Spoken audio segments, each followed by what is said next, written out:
Tamil Senior, June 1985. Get ready. 10 seconds. 5 seconds. Start.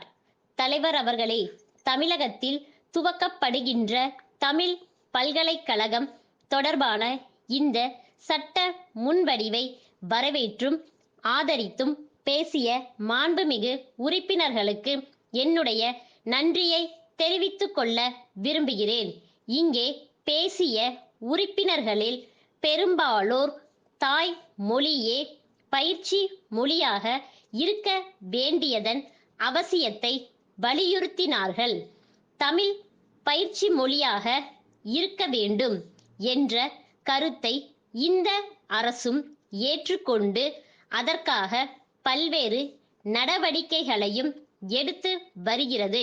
அதற்கான அவசியம் தமிழினுடைய பெருமையின் அடிப்படையிலே மட்டுமல்லாமல் தேவையின் அடிப்படையிலும் எழுந்துள்ளது.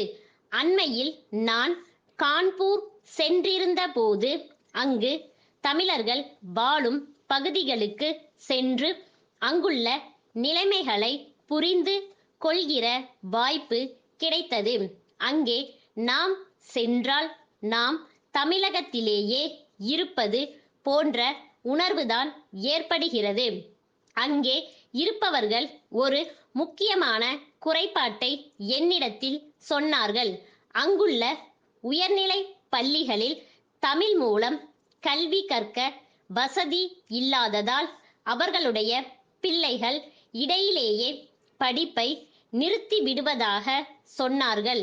கான்பூரில் நிலைமை இப்படி இருக்கும்போது இங்கே தமிழகத்திலே இருக்கும் தமிழர்கள் தங்கள் குழந்தைகள் ஆங்கிலத்தில் கல்வி கற்பதற்கு ஏற்பாடு செய்து தர வேண்டும் என்று கேட்கும் நிலைமையும் சில இடங்களில் இருக்கிறது. ஆனால் பின்தங்கிய வகுப்பினரும் தாழ்த்தப்பட்ட பிரிவினரும் தங்கள் குழந்தைகளுக்கு தாய்மொழியில் கல்வி கற்பித்தால்தான் உதவியாக இருக்கும் என்று கேட்கும் நிலைதான் பெரும்பாலும் இருக்கிறது.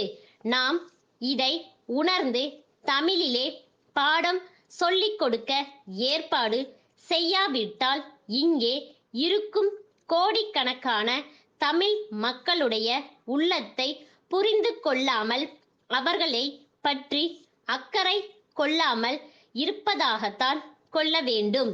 சமுதாயத்திலே பின்னுக்கு தள்ளப்பட்டிருக்கிற மக்கள் தங்கள் வாழ்க்கையிலே முன்னேற வேண்டும் என்ற எண்ணம் ஈடேறுவதற்கு தமிழ் பயிற்சி மொழி ஆக வேண்டும்.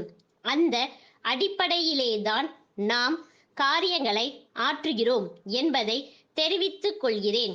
ஆங்கில சொற்களை தமிழாக்கம் செய்யும் போது எந்த வார்த்தைக்கு எந்த வார்த்தையை உபயோகப்படுத்துவது என்று தர்க்கவாதம் செய்து கொண்டிருக்கிறோம்.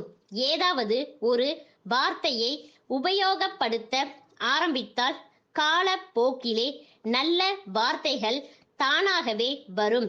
எதுவாக இருந்தாலும் பயன்படுத்துவது என்ற நிலைக்கு வந்துவிட்டால் தமிழ் உடனடியாக பயிற்சி மொழி ஆகும் வாய்ப்பு இருக்கிறது. ஆனால் வார்த்தைகளில் தவறுகளை கண்டுபிடித்து கொண்டிருந்தாலோ அல்லது நல்ல சரியான தமிழ் வார்த்தை வந்தால்தான் பயன்படுத்துவது என்ற நிலையிலே இருந்தாலோ தமிழ் மொழி பயிற்சி மொழியாக பயன்படுத்துவதற்கு இன்னும் வெகு காலமாகும். எனவே அத்தகைய தடைகள் இல்லாமல் பார்த்து கொள்வது நம்முடைய கடமையாகும். அடுத்து, தமிழ் தெரியாதவர்கள் குறுகிய காலத்தில் தமிழ் மொழி அறிவு பெற என்ன செய்யப்பட வேண்டும் என்பதை பற்றியும் நாம் ஆலோசிக்க கடமைப்பட்டிருக்கிறோம். சென்னை மேற்கு மாம்பலம் கோவிந்தன் தெருவில் இருக்கும் திரு வைத்தியநாதனுக்கு பல்லாவரம் பாரதி அறக்கட்டளை குழுவின் செயலாளர் எழுதிய கடிதம்.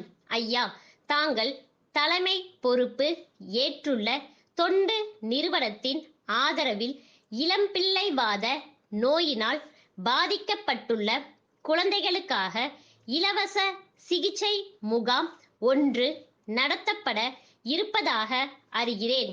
அந்த முகாமை சென்னையின் புறநகர் பகுதிகளில் ஏதாவதொன்றில் நடத்த தாங்கள் எண்ணி இருப்பதாகவும் கேள்விப்படுகிறேன்.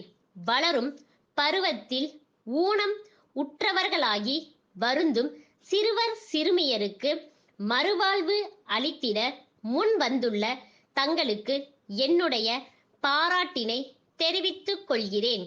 என்னுடைய மூதாதையர்களால் நிறுவப்பட்ட அறக்கட்டளைக்கு சொந்தமான ஒரு கட்டிடம் பல்லாவரத்தில் உள்ளது.